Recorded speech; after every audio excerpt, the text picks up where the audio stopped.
Hey guys, this is Christy from Nourish My Gut, and I'm going to show you how to make mini keto bricks out of one large keto brick. So you'll need a small pot, a spoon, and of course a keto brick. And I went ahead and got the new cookies and cream crunch flavor. My gosh, it is amazing.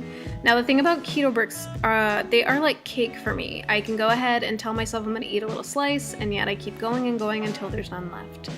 So that's not really a problem for some people, but these bricks are 1,000 calories, and for me and my goals, I'm going to need to split it up just a little bit. So that's why I melt them down. I pour them into these little molds that I got off Amazon.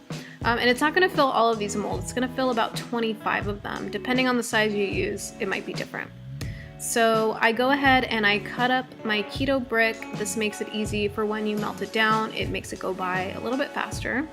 You're going to want to set the heat to low. This is really important because if you make it too hot, it may burn. So I go ahead and I put the keto brick in, and I'm going to be stirring it continuously. As you can see, it's already starting to melt. And please excuse my camera skills here. I am using one hand to stir and one hand to hold the camera. But you'll go ahead and you'll keep stirring that, just making sure that nothing burns, nothing sticks. I'm not using a non-stick pan for this, so that's probably part of why I have to be so continuous with it. If you're using non-stick, it's probably better. So this is about 2.5 minutes later, and then this is 5 minutes later on low. You can see it's completely melted down. It's boiling a little bit. So I'm gonna go ahead and turn that off, and then I pour it into a smaller container. Now from here, I take my tablespoon measure, and you can pretty much use any spoon, and I go ahead and I pour it into the molds. And if you're a little messy with it, don't worry about that, because you can go ahead and clean that up afterwards.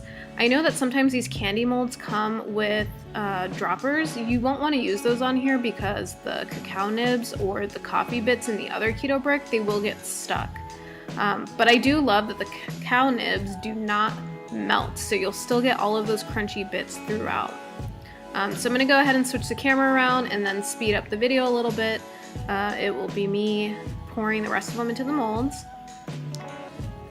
And then at the end here, what I do is I usually just take a knife and I go ahead and clean up all of the spots that were messy. I go ahead and just push them into the molds that need a little bit more. And from here, I'm going to go ahead and I'm going to put it in the fridge for about 30 minutes. I generally check after about 15 or 20 minutes, but I found 30 minutes is probably the best. These are the molds after they've been poured into, and into the fridge they go. So 30 minutes later, I'm going to go ahead and take them out, and you can see pop right out. Nice, they're not soft, they're not melting. And then I go ahead and I just throw them into a mason jar for later. And here's the star mold. Some people might be concerned that the star mold might break, but it works really well. So I hope you enjoyed this tutorial. What I do is I go ahead and I take the nutrition facts from the keto brick and I just divide it by the amount of little mini bricks I can make. In this case it was 25, in your case it might be different. I entered into my Fitness Pal, and you can see that for each serving it's about 40 calories, about 4 grams of fat, not even a gram of carb, and a gram of protein. So pretty awesome, I think. I hope you enjoyed this tutorial, and if you have any questions, please go ahead and feel free to contact me on Instagram at nourishmygut, or go ahead and leave a comment below. Enjoy, and thanks for watching.